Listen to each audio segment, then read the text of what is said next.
Selamat hari Kamis untuk kita yang manis. Jumpa lagi dalam Efrata Devotion pada hari ini. Saudara, dalam kehidupan kita diperhadapkan dengan berbagai masalah. Apakah itu ekonomi, kesehatan, rumah tangga, pekerjaan, atau mungkin masalah bisnis.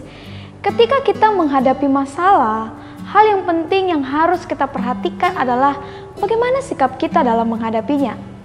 Ada yang menyerah kalah, tetapi ada juga yang tetap tegar dalam menghadapinya. Selain sikap, hal lain yang tidak kalah penting dalam menghadapi masalah adalah doa.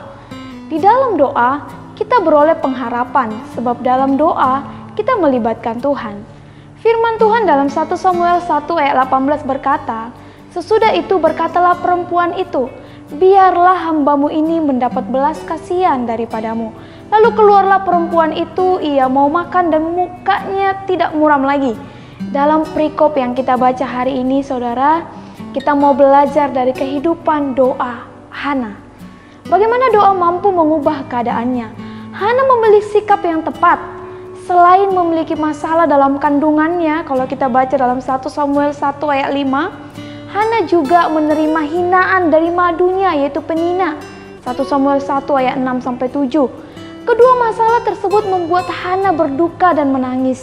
Serta dia gak mau makan saat itu. Di tengah kepahitan situasi tersebut, Hana datang mencari Tuhan. Dalam hal ini menarik untuk kita renungkan, saudaraku, bahwa Hana memilih langkah yang tepat, yakni dia datang kepada Tuhan. Ketika kita sedang mengalami masalah, kemana kita pergi? Adakah kita datang kepada Tuhan, saudara? Tuhan ingatkan bahwa setiap orang yang berseru kepadanya, dalam 1 Samuel 1 ayat 19 dikatakan, keesok harinya bangunlah mereka itu pagi-pagi, lalu sujud menyembah di hadapan Tuhan. Kemudian pulanglah mereka ke rumahnya di Rama. Ketika Elkana bersetubuh dengan Hana istrinya, Tuhan ingat kepadanya. Dalam hal ini penting, saudaraku, untuk kita sadari bahwa Tuhan bukan hanya mendengar apa yang kita doakan, namun Dia tidak pernah melupakannya. Hana menepati janjinya kepada Tuhan. Dalam 1 Samuel 1 27-28 dikatakan, "Untuk mendapat anak inilah aku berdoa, dan Tuhan telah memberikan kepadaku apa yang kuminta daripadanya, maka apapun aku harus menyerahkannya kepada Tuhan. Seumur hidup terserahlah ia kiranya kepada Tuhan." Lalu sujudlah mereka di sana menyembah kepada Tuhan. Dalam hal ini, saudara, kita melihat bagaimana Hana setia menepati janjinya kepada Tuhan. Dalam kehidupan kita, ketika kita mengalami pergumulan yang berat, seringkali kita berjanji kepada Tuhan. Namun ketika Tuhan sudah menolong, menyelesaikan pergumulan, masalah kita, seringkali pula kita melupakan janji kita kepada Tuhan.